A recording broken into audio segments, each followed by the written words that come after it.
Bali, ngayon po ay gagawa po tayo ng burong bulinaw. Yung maliliit na isda. At narito po yung ating mga kakailanganin. Meron po tayong laya. Saka meron tayong asin. Saka kilabban. Saka yung ating pinaka-bida ay yung bulinaw.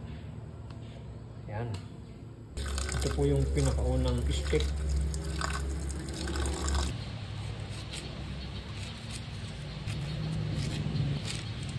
Ayan, kumpleto na po yung ating mga ingredients. Itong ating kanin na ilalagay na rin po natin dito.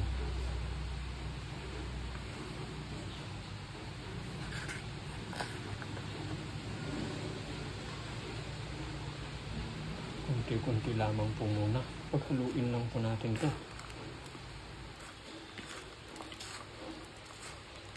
Ito na po yung ating pinaghalong asin, kilabban sa kalaya.